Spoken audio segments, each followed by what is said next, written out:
जय श्री कृष्ण दोस्तों, आप सभी को। आज हम लोग इस श्लोक में पढ़ेंगे कि भगवान कब प्रकट होते हैं तथा किसको विनाश या किसको ख़त्म करने के लिए या किसको नष्ट करने के लिए प्रकट होते हैं। तो चलिए शुरू करते हैं। आज हम लोग इस श्लोक के माध्यम से समझने की कोशिश करते हैं। भक्तों का उद्धार करने, दुष्टों का विनाश करने तथा धर्म की फिर से स्थापना करने के लिए मैं हर युग में प्रकट होता हूँ। इस लाइन का मतलब ये है कि भगवान का कोई स्पेसिफिक युग नहीं है कि मैं इस युग में प्रकट होऊंगा। वो कोई भी युग हो सकता है। चलिए, इसका तात्पर्य भगवत गीता के अनुसार साधु वो होता है जो पवित्र पुरुष होता है, कृष्ण भावना भावित व्यक्ति है। अधार्मिक लगने वाले व्यक्ति भी यदि पूर्ण कृष्ण चेतना हो तो उसे साधु समझना चाहिए। दुष्कृताम उन व्यक्तियों के लिए आया है जो कृष्ण भावनामृत की परवाह नहीं करते। ऐसे दुष्कृताम या उपद्रवी मूर्ख तथा अधम व्यक्ति कहलाते हैं, भले ही वे सांसारिक शिक्षा से विभूषित क्यों न हो। भले ही उनको सांसारिक शिक्षा कितनी न आती हो, कितना भी ज्ञान हो। इसके विपरीत यदि कोई 100% कृष्ण भावनामृत में लगा रहता है तो वह विद्वान या सुसंस्कृत न हो, फिर भी वह साधु माना जाता है। जहाँ तक अनीश्वरवादियों का प्रश्न है, भगवान के लिए आवश्यक नहीं कि वे इनके विनाश के लिए उस रूप में अवतरित हों जिस रूप में वे रावण तथा कंस का वध करने के लिए हुए थे। भगवान के ऐसे अनेक अनुचर हैं जो असुरों का संहार करने में सक्षम हैं, किंतु भगवान तो अपने उन निष्काम भक्तों को तुष्ट करने के लिए या प्रसन्न करने के लिए विशेष रूप से अवतार लेते हैं जो असुरों द्वारा निरंतर तंग किए जाते हैं। असुर भक्त को तंग करता है, भले ही वह उसका सगा संबंधी क्यों न हो। यद्यपि प्रहलाद महाराज हिरण्यकश्यप के पुत्र थे, किंतु तो भी वे अपने पिता द्वारा उत्पीड़ित थे। इसी प्रकार कृष्ण की माता देवकी यद्यपि कंस की बहन थी, किंतु उन्हें तथा उनके पति वसुदेव को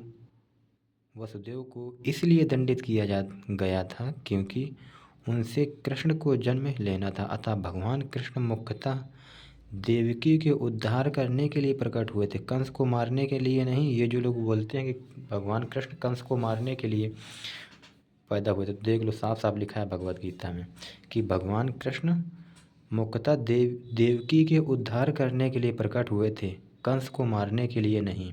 किंतु ये दोनों कार्य एक साथ संपन्न हो गए। कृष्ण कंस का मुख्यतः ये कह सकते हैं कि कंस को उन्होंने नष्ट भी कर दिया और देवकी के गर्भ से उन्होंने जन्म भी ले लिया। दोनों काम एक साथ हो गए।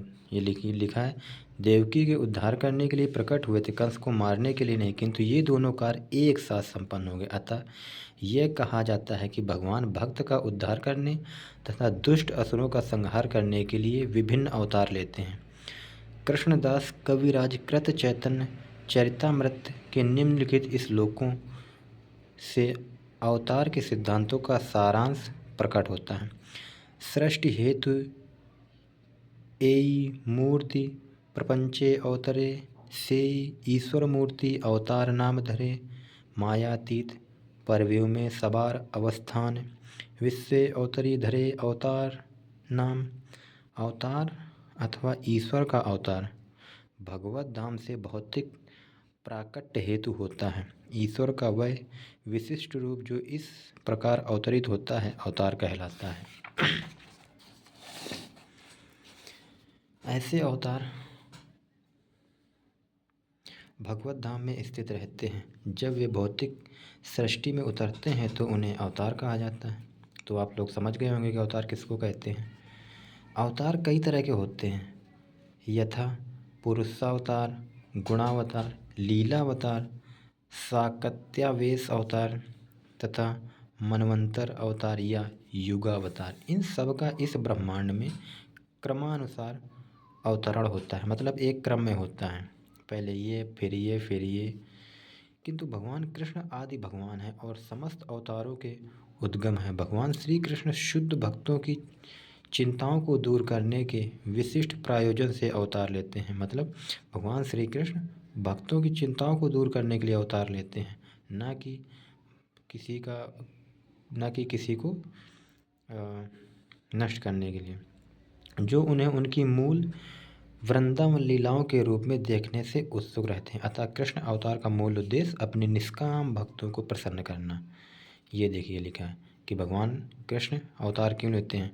कृष्ण अवतार का मूल उद्देश्य अपने निष्काम भक्तों को प्रसन्न करना है। भगवान का वचन है कि वे प्रत्येक युग में अवतरित होते रहते हैं।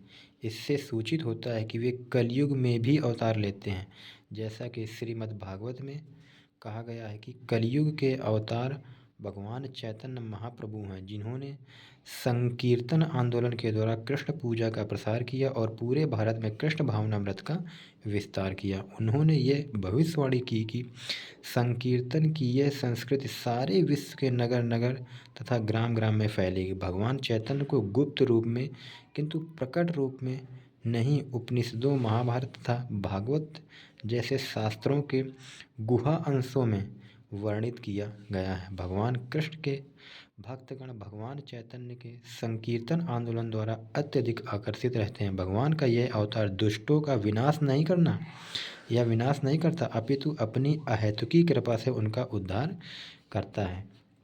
इस पूरे श्लोक का मतलब यही कि भगवान एक नहीं दोनों काम करने के लिए अवतरित होते हैं, दुष्टों को नष्ट करने के लिए तथा अपने भक्तों को प्रसन्न करने के लिए। तो जय श्री कृष्ण दोस्तों, आज का श्लोक यहीं पे समाप्त करते हैं। फिर मिलते हैं कल किसी अगले श्लोक में।